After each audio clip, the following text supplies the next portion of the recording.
주로 1장 말씀으로 함께 은혜를 나누었는데요. 오후에도 요한계시록 1장 19절에서 장차 될 일을 기록하라, 이러한 제목으로 함께 은혜를 나누겠습니다. 대부분의 자유신학자들이 다니엘서를 다니엘의 기록으로 보지 않고 반대하는 이유가 다른 것이 아니라 너무 다니엘이 상세하게 예언을 했기 때문에 그렇게까지 상세하게 예언할 수 없다. 그래서 지내놓고 역사를 거친 사람들이 누군가가 기록을 했을 거다, 이런 주장을 합니다.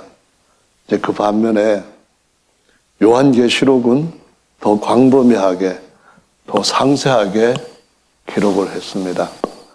그러다 보니까 장로교의 창시자인 칼뱅도 요한계시록을 다른 성경들은 다 풀었음에도 불구하고 설명을 하고 주석을 달고 또 상세하게 거기에 가르침들을 자신의 저술에 표현을 했는데도 불구하고 요한계시록은 다루지를 못했습니다.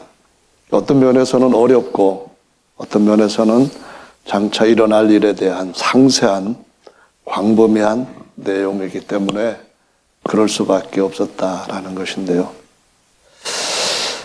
우리가 이런 코로나 사태와 같은 상황 속에서 이럴 때에 세상에서 어떻게 살아갈 수 있는가, 이런 용기나 믿음이나 위로, 그런 것도 물론 필요합니다마는 또 한편으로는 우리가 오직 믿음의 주요 온전케 하시는 이신 예수님만을 바라보고 앞으로 계속 나가는 것도 그건 못지않게 중요하다고 하는 사실을 알 수 있습니다. 어쩌면은 그것이 더 중요할 수도 있습니다. 혹시 여러분들 중에 중국에 여행해 보신 분 계시는데, 그 중국의 유리로 만든 그 산둘레 이렇게 가파르게 유리로 만든 다리, 길을 걸어보신 분 계세요? 아마 안 계실 것 같아요. 아마 가보셨더라면은 가만히 있지 못하고 벌써 저한테 몇 번이나 얘기하셨을 텐데 제가 들어본 적이 없거든요. 동영상으로만 저도 봤는데 유리로 만든 다리에 시각, 음향 효과까지 내가지고 가다 보면은 유리가 쫙 갈라지는 모습이 보입니다만 거기에 갈라지는 소리까지 옆에서 막 들려요. 그러다 보니까 그 길을 가는 사람들이 인간의 존엄성을 완전히 상실당하고 박탈당한 상태로 이거 그냥 볼 수 없을 정도로 그 공포에 떠는 그런 모습, 바닥을 기면서 막 발버둥을 치면서 비명을 질러대는 모습들, 눈물을 막 흘리는 모습들에다가 심지어 어떤 분은 바지가 젖더라고요. 그런 모습을 보면서 이 보는 사람들은 재미있는데 당하는 사람이 저렇게 자신이 그런 모습을 나중에 봤을 때 얼마나 치욕적인 그런 감정을 느낄까. 찍은 사람한테 가만두지 않을 것 같더라고요. 근데 강아지마저도 따라가다가 그냥 발을 옮기지 못하고 벌리고서는 줄줄줄 미끄러져 가면서도 못 나가는 거예요. 그래서 그런 모습을 보면서 실제로 깨지진 않는데 사람들이 벌써 많이 지나갔고 뒤에서 여유 있게 지나오는 사람들도 있는데 왜 어떤 사람들은 저렇게 두려워할까? 가만히 생각해 보면은 자신의 시각을 통하여서, 청각을 통하여서 오는 어떤 정보를 보면서 들으면서 자신이 거기에 자신이 생각한 일어날 일들을 미리 마치 겪는 것처럼 두려움 속에 자기 자신을 집어넣는 거였어요. 사실 그런 유리 다리를 갈 때에 눈을 딱 감고 그냥 옆에 거 붙잡고 가면은 전혀 두려움 없이도 적어도 그 정도 두려움은 절대로 느끼지 않으면서 그 길을 다 지나갈 수가 있거든요. 근데 보다 보니까 천길 낭떠러지로 떨어져가지고 몸이 조각조각 날 것 같은 두려움이 생각 속에서 막 들어오는 거죠. 성경에 보면은 예수님께서 물 위를 걸어가시면서 풍랑 속에서 베드로를 만나시는데 만일 주시어든 저로 오게 하시옵소서 해서 오라 했더니 베드로가 가죠. 가는데 베드로가 한참 가다가 바람을 보고 물에 빠져간다고 말씀을 하십니다. 성경의 말씀에 요한복음 3장에도 예수님 말씀하시기를 성령 받을 때에 아무도 바람을 보지 못하지만은 그러나 성령을 받을 때도 보지 못하지만 들음을 통해서 성령 받았음을 알게 된다. 이런 말씀으로 거듭남을 가르치셨는데 바람을 본다는 것은 주변 환경을 보는 겁니다. 바람을 본다는 것은 생각을 거기에다가 이제는 가동을 하고 일어날 일에 대한 것을 예상을 한다는 거거든요. 마찬가지로 우리 신앙인들도 잘 왔지만은 막상 가나안 땅 그 입 앞에까지 와가지고 가나안 땅의 사람들이 성벽도 튼튼하게 만들었고 키도 자신들보다도 훨씬 더 크고 무기들도 엄청 강한 것들을 많이 준비해 놓고 있고 그러다 보니까 도저히 싸워서 정복할 수 있는 가능성은 없다. 그래가지고 60만 3,550명 중에 2명 빼고 나머지는 다 약속의 땅에 들어가지 못하고 40년 동안 흙으로 돌아간 것을 볼 수가 있습니다. 우리는 그냥 광야에 묻힐 자가 아니라 젖과 꿀이 흐르는 땅으로 들어가야 될 자들인 줄 믿습니다. 들어갈 수 있고 들어가기 위해서는 하나님의 말씀을 통하여서 보는 길밖에는 없습니다. 그 정보는 유리가 깨지는 것도 아니고 금 가는 거나 소리 들리는 것이 가짜 정보인데도 사람들이 믿습니다마는 가나안 땅의 원주민은 정말 강했습니다. 그 견고한 성, 그들의 체격이 거의 거인들과 같은 이런 많은 조건들이 이스라엘을 이기지 못하게끔 현실적으로 그들 앞에 불가능한 정복지였지만은 주님이 하시는 일에 우리 모두가 다 함께 주님의 복을 누릴 수 있게 주님께서 안내하시고 도우실 줄로 믿습니다. 아멘. 오늘날 많은 사람들이 사실은 잘못된 성경 정보 때문에 신앙에서 엄청난 혼선을 갖고 실패도 많이 합니다. 문제는 그러한 정보가 사실은 성경적이지 않은 굿뉴스가 아니라 페이크 뉴스라고 하는 사실을 모르고 따라가고 있다고 하는 사실인데요. 예를 2가지를 들어보고 싶은데요. 하나는 많은 천국과 지옥에 대한 환상 또는 어떤 꿈을 꾼 그런 경험들을 가지고 간증하는 내용들을 볼 수 있는데요. 간증자들 중에서는 목회자도 있고 남녀 목회자들 외에 권사, 집사 또 아니면 장로 아주 직분들이 다양합니다. 근데 그들이 공통적으로 가지고 있는 것은 천국은 굉장히 좋더라. 그래서 책도 써서 많은 사람들한테 읽혀지도록 팔린 그런 사람들도 있죠. 그리고 천국 반대로 또 지옥은 가보니까 엄청나게 무섭고 수많은 사람들이 말로 표현할 수 없는 고통을 겪고 있더라. 그런 얘기를 하면서 천국 가려면은, 지옥 안 가려면은 내가 전하는 말 그대로 믿으라. 그렇게 강조를 하는 거죠. 그런데 사실은 지옥불에 던져지는 심판은 첫 번째로 의인들의 부활이 다 일어난 후에 오는 겁니다. 두 번째로 악인들도 다 부활하고 난 뒤에 오는 겁니다. 그리고 거기에 마귀를 집어넣고 음부나 또 다른 영물들을, 영적인 존재들을, 악한 것들을 심판하여서 집어넣는 그런 일이 일어나는 때, 다시 말하면은 계시록 20장에 가서야 불심판, 불못의 심판, 지옥불에 던지는 사건이 비로소 일어나는 겁니다.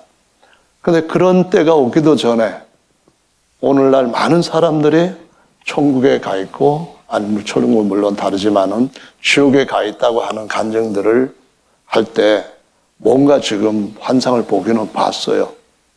다니엘이 본 환상과 다르지만은 하나님이 주신 것이 아니지만은 보기는 보고 그것을 성경에 기록된 말씀과 같이 일치시켜서 맞는 것과 맞지 않는 것을 구별하지 못하다 보니까 그냥 쇼킹한 경험에 의해서 그걸 다른 사람한테도 전하고 다른 사람들도 같이 믿게 하는 거거든요.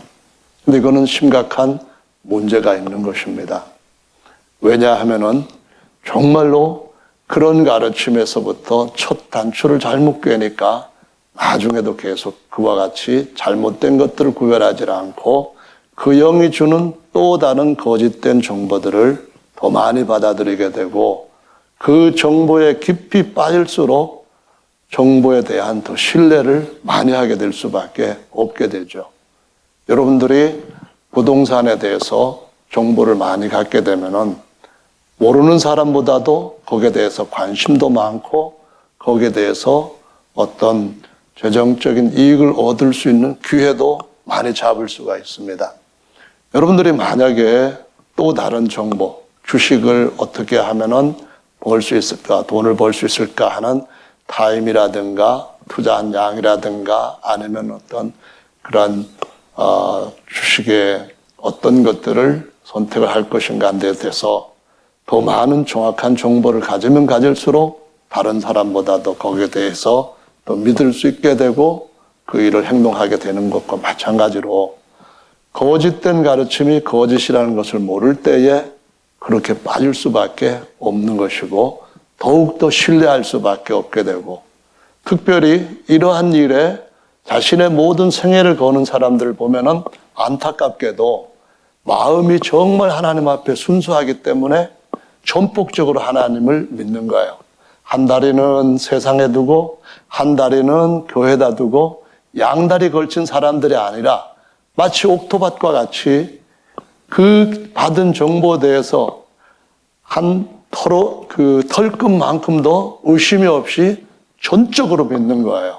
근데 나중에 보면은 결국은 예수님께서 예수님의 이름으로 수많은 기적을 행하고 또 수많은 권능으로 사람들을 많이 인도한 사람이라 할지라도 내가 너희를 도무지 알지 못한다고 하는 그런 일이 일어날 수밖에 없다는 거죠.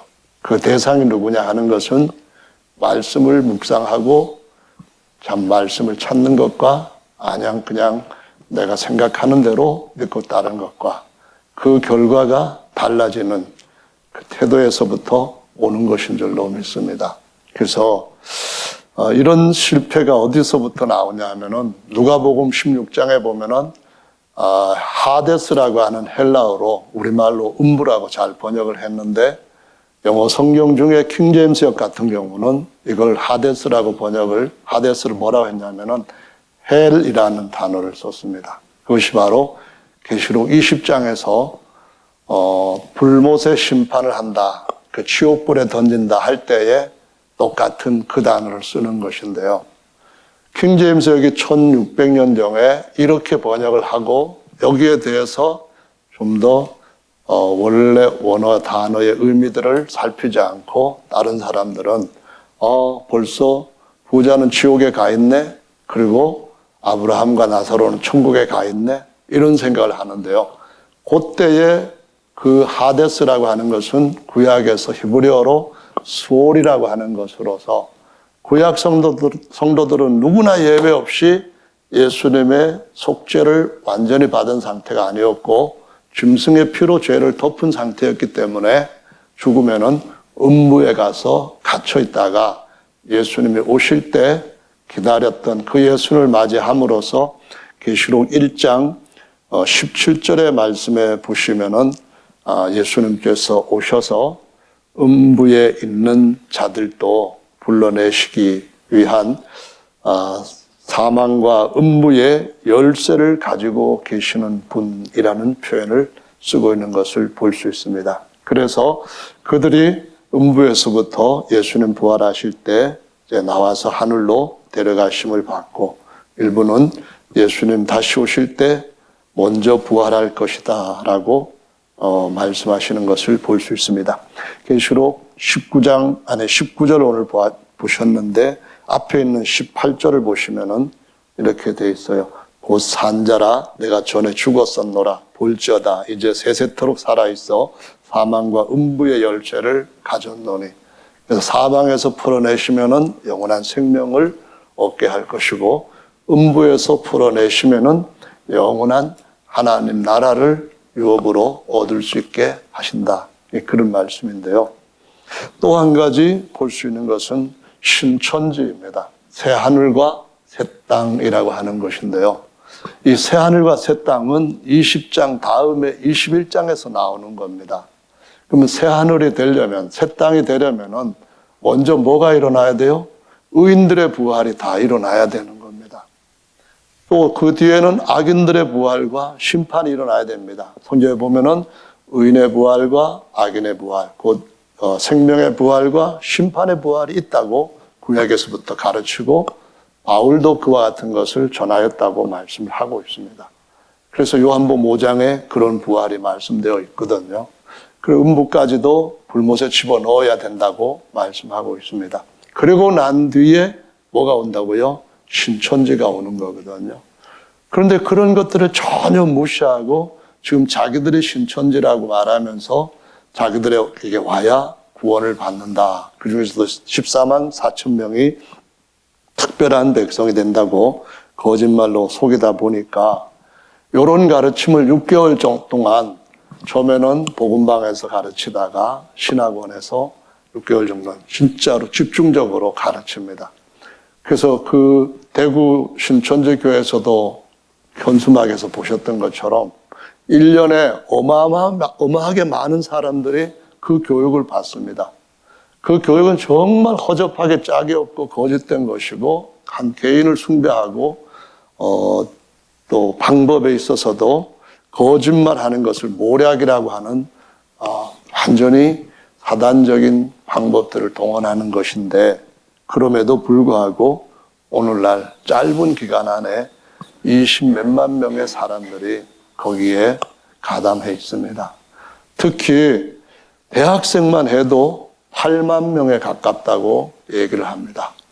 어떤 학생들은 수업료도 학교 그만두고 헌금을 하고 14만 4천에 들어가기 위해서 온갖 노력들을 다 하느라고 하루에도 마치 아르바이트 애들한테 그 공부 가르치는 것처럼 하루에 5번, 6번을 서울에서 인천으로, 인천에서 부천으로 막 사방 돌아다니면서 아르바이트 하는 시간 빼놓고는 성경 공부에만 집중하는 이러한 열정적인 모습들을 보여주고 있는데요. 올바른 것을 위하여서는 거기서 쓰러질 때까지 하는 것도 좋지만은, 그릇된 것을 위하여서는 털끝만큼도 우리의 삶을 허비하는 것이 선한 일이 아닌 줄로 믿습니다. 아멘. 이런 일들을 잘못 아는 것 중에 가장 중요한 것을 오늘 말씀을 드리자면은, 일어나는 일들이 단계별로 있는 겁니다. 과정이 있다는 거예요. 다니엘서에 보면은 바벨론이 머리가 되고 그 다음에 그리스가 따라올 수가 없습니다. 메데 페르시아가 따라오고 그리스가 따라옵니다. 그 앞에 로마가 일어난다면은 그 예언은 가짜입니다. 헬라 다음에 로마가 일어나고 그 다음에 허벅지와 10발가락이 따르게 되어 있습니다.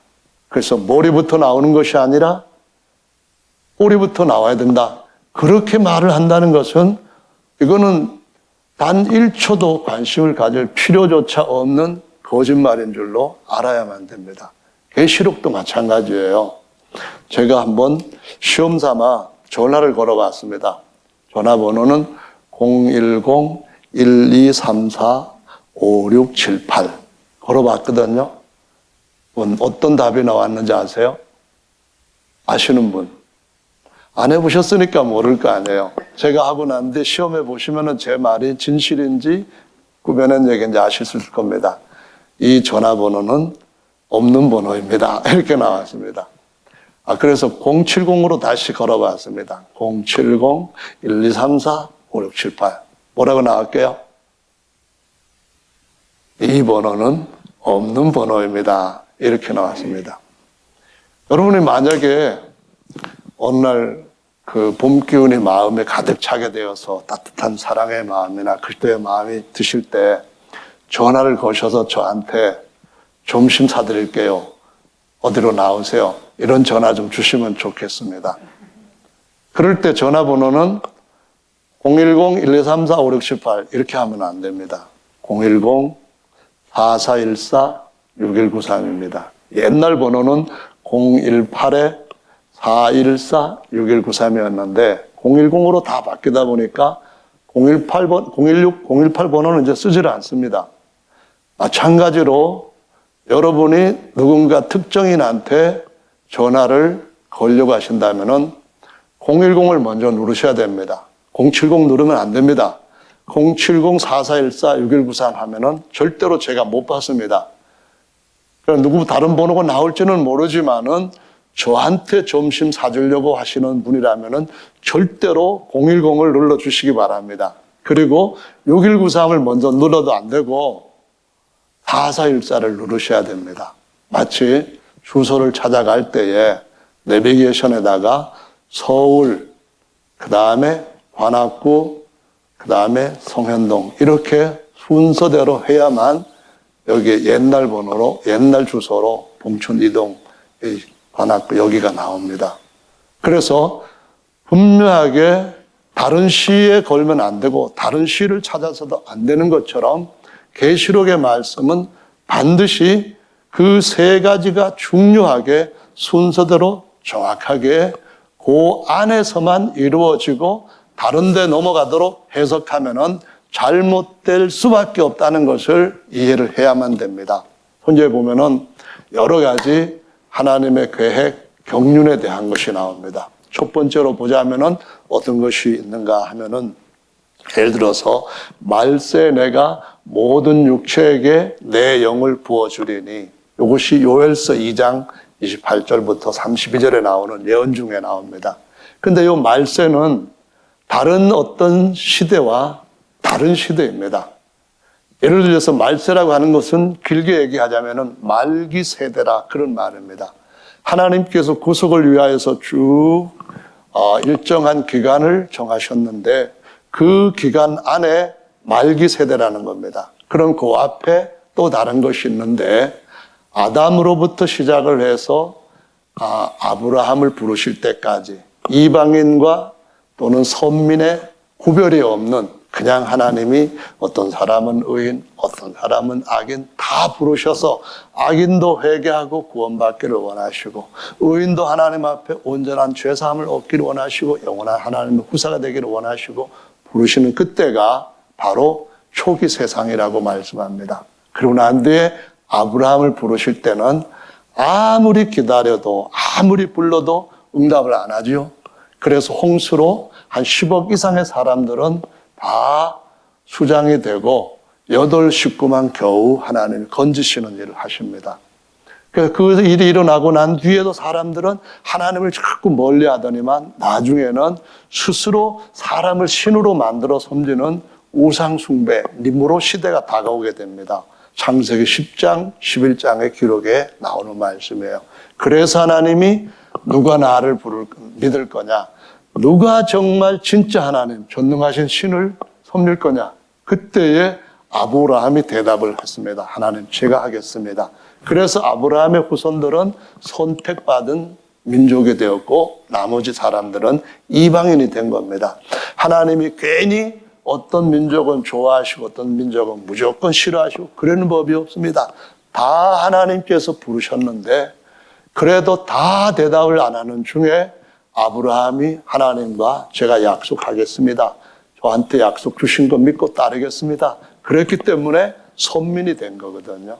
그래서 예수 그리스도께서는 아브라함과 다윗의 자손으로 약속대로 오신 겁니다. 그래서 예수께서 오실 때까지가 아브라함으로부터 한 중비 세상으로 하나님의 은혜를 베풀어 주시기 위해서 그림자 모형으로 보여주신 그러한 약속의 그림자 모형을 주신 시기라고 중세라는 표현을 언약에서 쓰고 있습니다. 그래서 이 마지막 때는 예수님이 오신 때부터, 교회가 시작한 때부터 말세라고 하는 표현을 쓰면서 우리가 살고 있는 이 시대는 어떤 시대라고 하는가요? 말세 중에서도 끝이 보이는 시대라고 해서 말세지말이라고 하는 표현을 씁니다. 그만큼 우리의 믿음이 처음 초대교회 성도들이 믿었을 때보다도 더 가까이 모든 것이 이루어질 시기에 살고 있다고 하는 걸 보여주는 거죠. 그러므로 초세가 먼저 와야 되고 중세, 말세 이렇게 와야만 됩니다. 초세 때 일어날 일들을 우리가 성경을 해석할 때에 말세 일어날 일이라고 해석하면 엉뚱해지는 겁니다. 그런 것과 마찬가지로 계시록도 그대로 이루어지는 것이고요. 성경의 말씀에 보면은 특별히 또 주님이 명절을 가지고 구속자를 보여주십니다. 처음에 유월절, 그래서 유월절 양으로 돌아가시고, 두 번째 무교절, 그래서 무교절에 음부에 갇혀있던 자들의 모든 죄를 없애주시는 그 일을 하시고, 세 번째 초실절, 그분이 부활하심으로 초실절을 이루시고, 네 번째 오순절, 오순절 날에 교회가 시작이 되고, 그 다음에 주께서 다시 오실 때에 나팔 부는 나팔절이 이어지고 또 다른 두 명절이 이어진다고 말씀합니다. 아멘. 그래서 춘분이 오고 그 다음에 하지가 와야지, 하지 먼저 오고 그 다음에 또 동지가 곧바로 뒤에 따라온다, 그렇게 해석하면은 완전 꽝인 겁니다. 쉽죠, 이거는. 이건 너무 분명하잖아요. 마찬가지로 계시록도 기록되어 있는 그대로 과정대로 이해를 해야만 된다라는 말씀입니다. 하나님이 특별히 자기 백성 이스라엘에게 어떻게 너희를 구원하겠다 해서 이스라엘만을 대상으로 해가지고 맺은 기간이 있습니다. 이것을 가리켜서 다니엘서 9장에 보면은 내 백성과 내 백성의 수도인 예루살렘을 위하여서 정한 기간이 있다 하시면서 7이 70번 되는 때다 해서 우리 성경에는 7-1은 해가지고 71회라는 말로 표현했는데요. 원래 1회라는 의미는 없고 7이 70번입니다. 그래서 거기가 시간상으로 단위를 뭘 붙일까 해서 연이라고 하는 것이 맞겠다. 그래서 70번 이어지는 7년들이라는 의미로 나오는데요. 이것은 세 파트로 나눠져 있습니다. 첫 번째는 시작이 예루살렘 성벽을 중건을 해라, 이 명령에 나서부터 중건될 때까지가 한 파트고 첫 번째입니다. 두 번째로는 그때로부터 또 바로 이어져 가지고 거룩하게 기름 부음 받은 왕이 끊어진다, 십자가에서 끊어질 것이다 했을 때 예수께서 십자가에 달리실 때가 바로 두 번째 기간으로서 이어지는 기간입니다. 그리고 이것이 스톱워치가 딱 멈춰져 있다가 다시 이스라엘에서 시간이 시작되는 때가 70번째의 7년이라고 해서 계시록에도 나오고, 특히 다니엘서의 9장 27절에 예언되어 있는 기간입니다. 이 기간들이 순서대로 되는 겁니다. 예루살렘 성벽 먼저 되고, 예수님 십자가에 돌아가시고 부활하시고, 그 다음에 재림이 그 예수가 오시는 거예요. 아멘. 그럴 때 비로소 그 예수를 믿었던 사람들이 아브라함의 후손들 뿐만 아니라 오늘날 이방인들 가운데서도 그 속사람이 부활하고 속사람이 새 사람으로 하나님 나라의 아들로 하나님께로부터 거듭난 사람들이 겉사람까지 예수 그리스도와 같은 형상으로 변케되는 거예요. 그가 자기 앞에 모든 만물을 복종케 하실 수 있는 자의 역사로 우리 앞에 이제 나타나실 때에 우리의 낮은 몸도 자기의 영광의 형체와 같이 변케 하실 것이다 라는 빌립보서 3장 20절, 21절 말씀이 그때 일어나는 거예요. 그래서 이 부활이 언제 일어날 것이 그것에 대해 가지고 모르면서 무조건 얘기를 하고 심판이 언제 일어날지 모르고 무조건 성경에 여기 것 빼다가 저기 것 빼다가 막 맞추면은 이거는 마태복음도 아니고 마가복음도 아니고 누가복음도 아니고 요한복음도 아니고 무슨 복음이 돼요? 내가복음이 되는 거예요. 그러면은 마가복음이 아니라 마귀복음이 될 수도 있다. 이렇게 우스갯소리로 편집하지 말라는 겁니다. 맞춰가지고 해야 된다라는 것을 가르쳐 주시고 있는 겁니다. 그래서 부활도 보면은 먼저는 주님이 부활하실 때 초실절에 부활이 있고 두 번째로는 이제 처음 한 단만 하나님 앞에 추수했으니까 요거가 다 추수의 양은 아니다. 그냥 샘플로만 이렇게 보였다. 그러면 언제 본 추수가 오느냐? 이것은 예수께서 다시 오실 때에 우리에게 주님께서 우리 몸까지도 부활케 하는 본 추수가 온다라고 말씀을 하시고, 그러면 다 끝난 것이냐? 그게 아니라 나중에 유대인들한테 주신 기회를 따라 이때까지 유대인들한테는 이 예언의 말씀들이 다 인봉되어 있고 가려져 있지만 그리스도께서 다시 오시는 날 우리의 모습이 모든 세상 앞에 영광 중에 그와 같은 형상으로 짠 나타날 때에 그들이 믿었던 그리스도가 진짜 그리스도가 아니라는 사실을 알고 통회하면서 그때부터 유대인들한테 각 지파별로 14만 4천 명이 이제는 합쳐서 인침을 받게 된다 하는 그런 말씀으로 순서를 얘기하고 있습니다. 그래서 이 순서들을 모르고 아무렇게 하는 것은 6193, 그 다음에 4414, 010 전화를 아무리 했는데 왜 목사님 전화 안 받아요? 제가 맛있는 거 사드리려고 했는데 그런 사람이 우리 교회에서 밥 사준다는 건 정말 싫어해요. 그러지 말고 전화도 똑바로 해야 되는 것처럼 계시록도 기록되어 있는 그대로 똑바로 믿어야만, 똑바로 해석해야만 되는 줄로 믿으시기 바랍니다. 그럼 똑바로는 어떤 건가요? 계시록은 첫 번째 1장에서 보면은 아까 말씀드렸던 것처럼 일어날 일들에 대해서 얘기를 합니다. 먼저 본 일하고 교회가 있는 거하고 장차 교회가 이렇게 돼 간다. 요 역사랑 그리고 교회가 이제 이방인의 수가 충만해지면은 유대인들한테 기회가 주어진다는 로마서 11장 25절로 27절 말씀처럼 마중 본 추수가 끝난 뒤에 이어지는 것이 있게 되는데요. 그래서 그 순서대로 일어나기 위해 가지고 장차 될 일 속에 이런 것들도 다 포함되고 계시록 22장의 내용까지 다 장차 올 일에 포함이 되어 있다라는 말씀이에요. 그러면 3장까지가 교회가 이렇게 진행돼 갈 말세 때 교회까지 다 나왔으니까 4장은 어떤 내용일까요?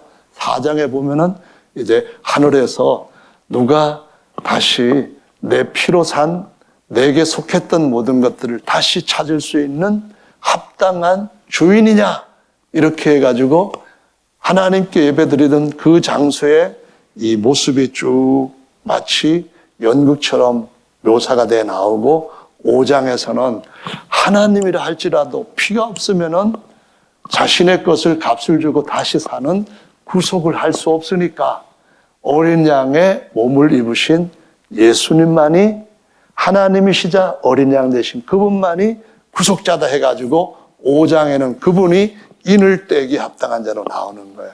그럼 인 떼는 건 뭐냐 하면은 구약의 말씀에 예레미야에 보면은 이스라엘 백성들이 하나님 앞에서 범죄를 하게 돼서 하나님이 결국 바벨론을 불러다가 이스라엘을 치시려고 하셔요. 이스라엘 나라를 남쪽 유다도 망하게 하시려고 하는데 그러나 아예 망하게 안 하시고 하나님 말씀으로 다시 돌아오면은 70년 후에 하나님이 그들한테 자기 땅으로 돌아와 살 수 있도록 회복을 해 주신대요. 그걸 어떻게 알 수 있습니까? 했을 때에 선지자 예레미야에게 너 사촌의 밭을 사가지고 도장을 그 매매 증서에다가 도장을 찍고 보관을 해라. 그리고 내가 다시 내 땅을 찾을 때가 올 것임을 사람들한테 요 퍼포먼스를 가지고 증거를 해라, 증명을 해라 이렇게 말씀하셔요. 그래서 사촌의 땅을 산다는 것이 구속한다는 의미거든요. 예수님이 자기 교회와 교회에게 물려주실, 자, 이거 다 너희들 것이니까 다시 되찾아. 그렇게 하실 일을 위하여서 그분이 자기 것이라고 자기 인으로 찍으셨던 매매 증서를 떼는 사건이 5장에서 합당한 자로 등장을 하셔서 6장에서 하나씩 떼는 일이 일어나는 겁니다. 그래서 계시록에 보면, 바벨론의 포로로 갔다가 돌아오는 그 얘기가 예레미야 31장의 말씀 보면은 어떻게 나오는가 하면은 하나님께서 새로운 언약을 세우시는데 저기 애굽에서 나와서 세웠던 옛 언약, 모세 언약 말고 예수 그리스도를 통하여서 성령을 사람들의 마음의 신비에 새겨주는 영의 법, 생명의 성령의 법을 새기겠다. 이 말씀을 하시고 34장에서는 이 송아지를 쪼개가지고 맺은 언약이다 하시면서 예수님이 자기 육체를 쪼개어서 하나님 앞에 제물로 쪼개어서 그 사이에서 맺어지는 언약이라는 말씀까지도 딱 덧붙이는 걸 볼 수가 있어요. 그래서 바로 그 말씀처럼 6장에서 하나씩 인을 떼게 되고 6번째 인이 떼어지는 것이 사도행전에서도 보면은 요엘의 예언을 얘기할 때에 하늘에 큰 징조가 일어날 것임을 예언을 했고 앞으로 그렇게 또 일어날 것임을 보여주고 있습니다. 사도행전 2장에 가보시면은 19절에 또 내가 위로 하늘에서는 기사와 아래로 땅에서는 징조를 베풀리니 곧 피와 불과 연기로다 이런 말씀이 있는데요. 또 계시록에 가서 보시면은 계시록 6장 말씀을 보시면은 이늘 6째 인을 떼실 때에 12절 말씀부터 17절까지 보시면 되겠어요. 내가 6째 인을 보니 6째 인을 떼실 때 큰 지진이 나며 해가 총담같이 검어지고 온 달이 피같이 되며 하늘의 별들이 무화과 나무가 대풍에 흔들려 선 과실이 떨어지는 것 같이 땅에 떨어지며 하면서 쭉 나오고 17절에 보면은 어린 양의 진노에서 우리를 좀 구해달라 이렇게 울부짖는 그런 비명들이 터지는 것을 볼 수가 있습니다. 그때까지가 6째 인이 떼진 사건들이고 일부는 설명을 드렸어요. 그래서 이 순서는 정해진 것이어요. 그 안에 일어나는 징조도 정해진 것이어요. 그래서 신명기 18장의 말씀에 보면은 사도행전 3장 22절에서 이루어졌다고 하는 말씀이 나와요. 모세가 무슨 예언을 했는가 하면은 형제들 중에서 나 같은 선지자 하나를 세울 것인데 그가 야훼 이름으로 예언하는 가르치는 말씀을 받지 않는 자들은 저주를 받을 거다 이 말씀을 하셔요. 그리고 그때에 누군가가 하나님의 이름으로 예언을 할 때에 그 예언이 이루어지지 않은 가짜면은 내가 보낸 선지자가 아니다. 그런데 하나님께로부터 보냄받은 선지자라는 걸 어떻게 알 수 있느냐? 말한 것들이 그분의 이름으로 이루어지는 것을 보면은 알 수 있다 하셨거든요.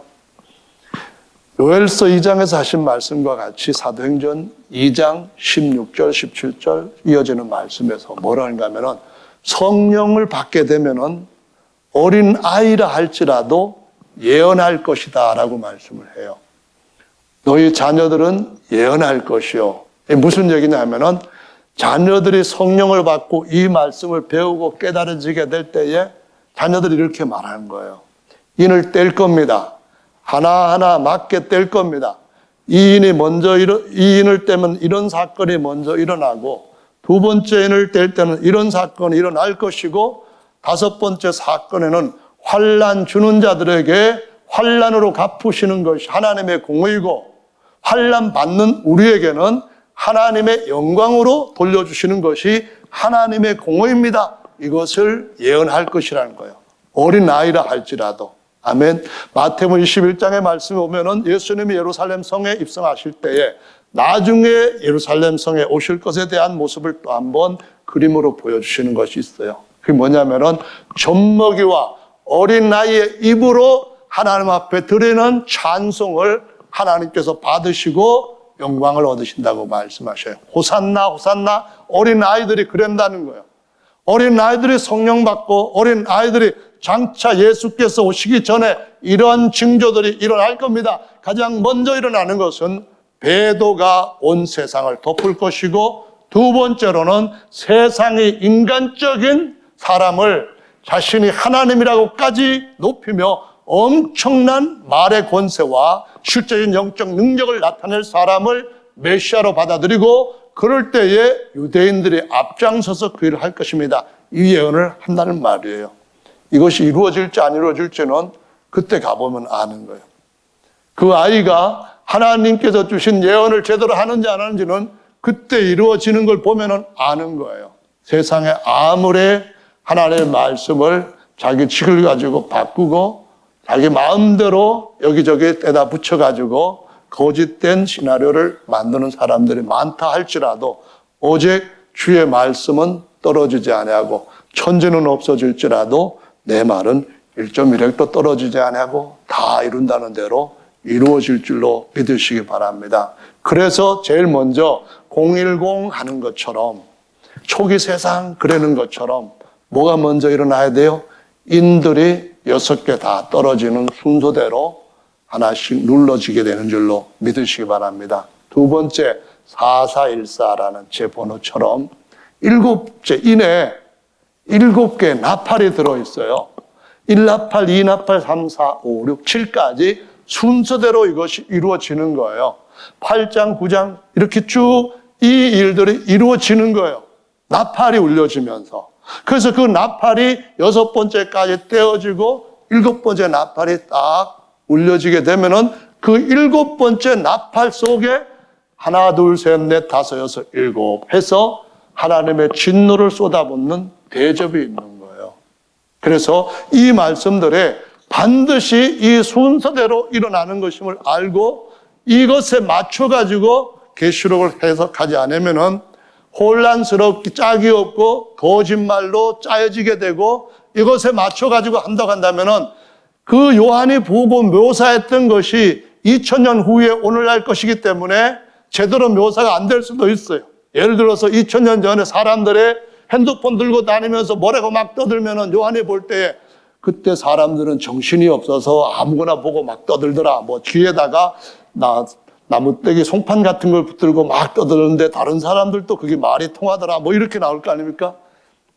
그렇게 놓으면은 우리가 이걸 보고 있으니까 그 핸드폰 쓰는 모습을 했구나 했지만은 100년 전에는 그걸 했을 때 사람들 뭐라 그랬겠어요? 이게 뭐 말도 안 되는 소리를 하고 있느냐? 그랬을 거 아닙니까?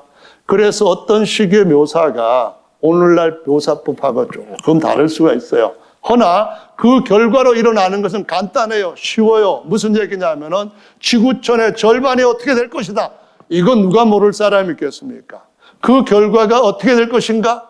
누구나 다 쉽게 이해할 수 있는 부분이에요. 그러니까 요한계시록은 그렇게 신비에 쌓여져 있는 것이 아니라, 옛날 다니엘이 보고 그 다니엘이 봤지만은 하나님 앞에 답답해요. 그래서 잘 모르겠어요. 그랬더니 하는 말이, 야, 가만히 있어. 그때가 되면은 내 후손들 그리고 의인들은 다 영광 중에 티끌 가운데서 일어날 것이야. 그때까지 너는 평안히 있을 것이니까 괜찮아. 이렇게 하고 말씀을 봉함하라 했던 것처럼, 오늘날도 우리가 그 부분에 대해서 어떤 부분은 정확하게 오늘날 방식대로 묘사가 안 돼 있다 할지라도, 그렇게 번역을 할 수 있는 사람이 없다 할지라도, 하나님이 주신 말씀들은 그냥 우리가 믿음을 지키기에는 확실하고 또 명백하게 기록이 되어 있다는 것을, 여러분의 성경을 요 순서대로 읽으시면 다 이해하실 수가 있게 될 줄로 믿습니다.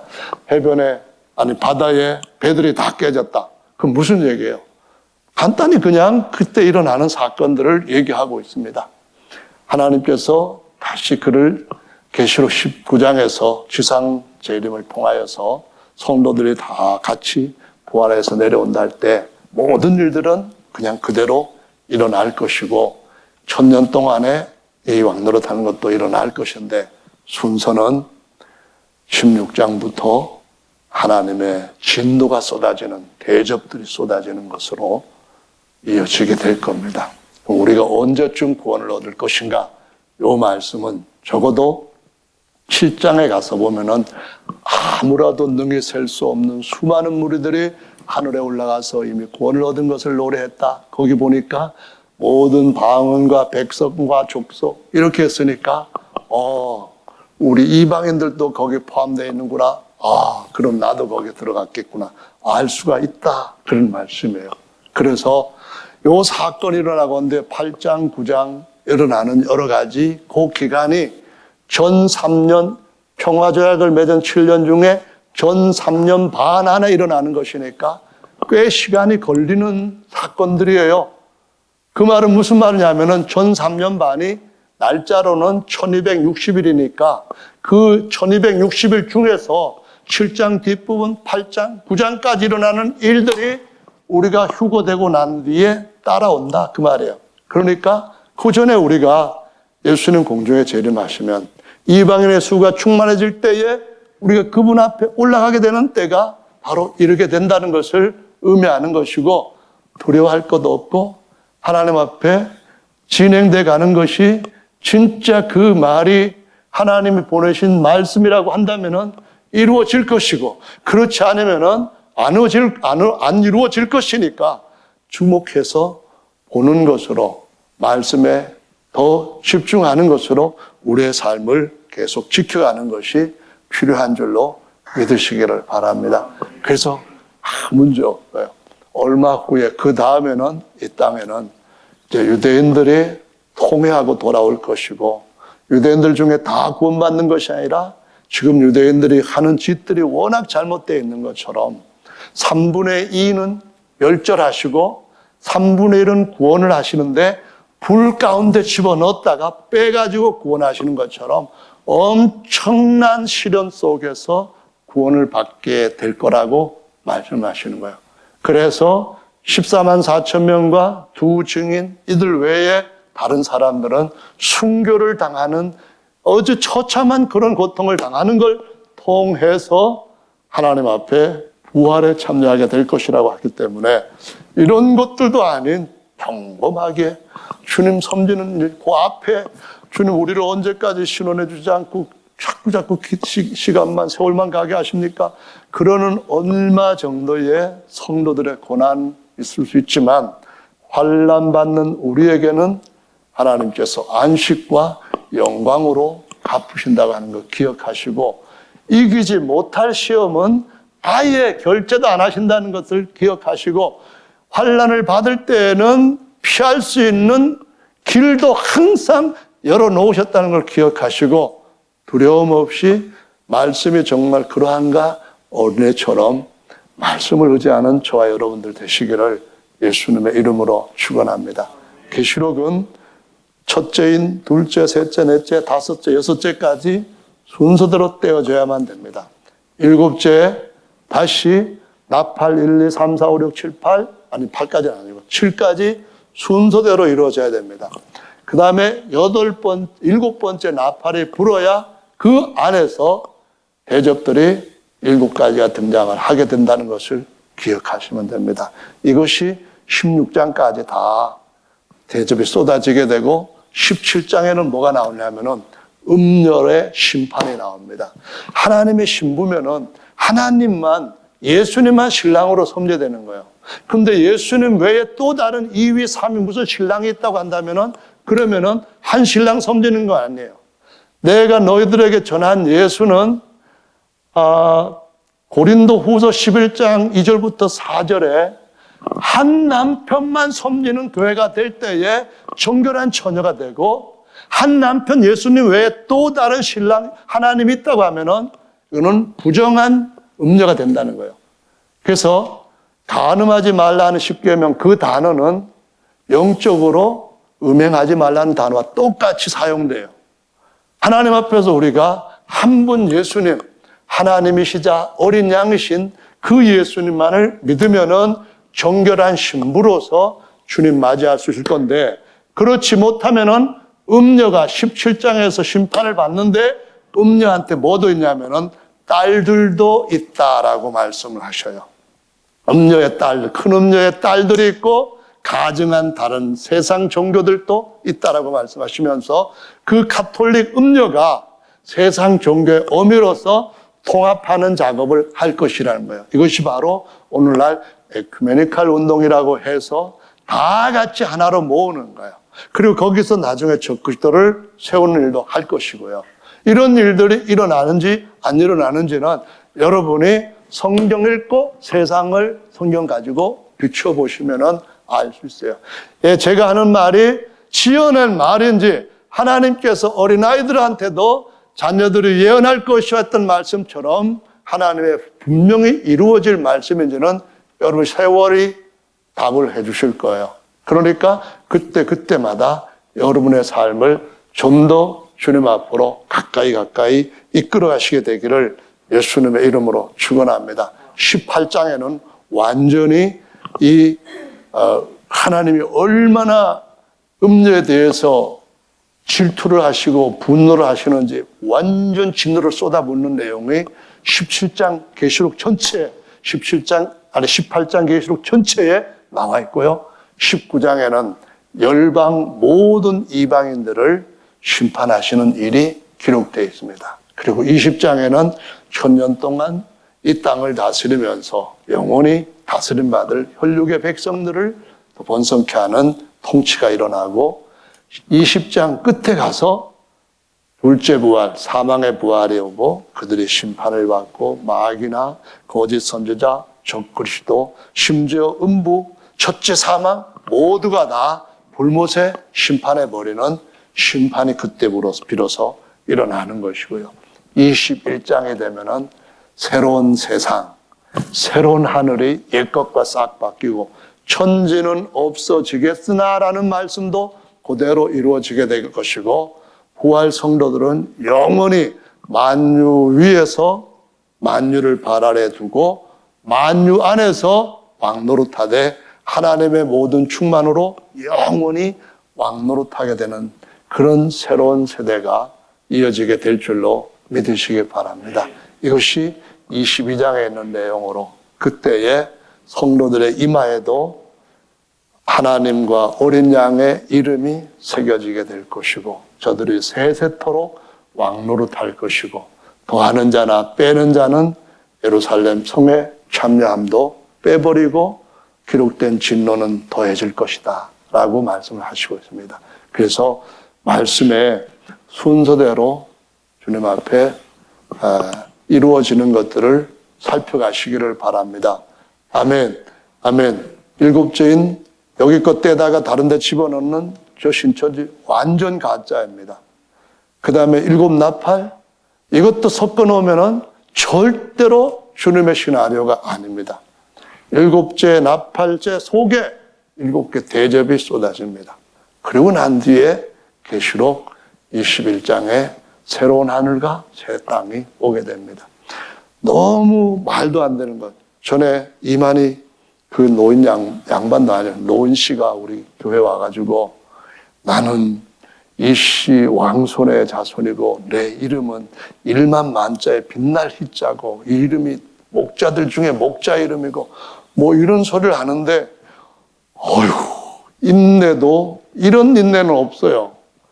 저런 사람이 어떻게 사람들한테 신천 신지의 구세주 유일한 목자라고 먹혀드는 그런 세상에 되었는가 하는 걸 보면은 참는 게 정말 하나님 주신 은사가 아니면 못 참겠더라고요. 근데 저 사람들은 저렇게 많은 사람들을 미혹했는데 우리의 진리의 말씀을 더 많은 사람들한테 전해야 될 줄로 믿습니다. 전하는 저와 여러분들 그 일에 상 많이 받는 여러분들 되시기를 예수님의 이름으로 축원합니다.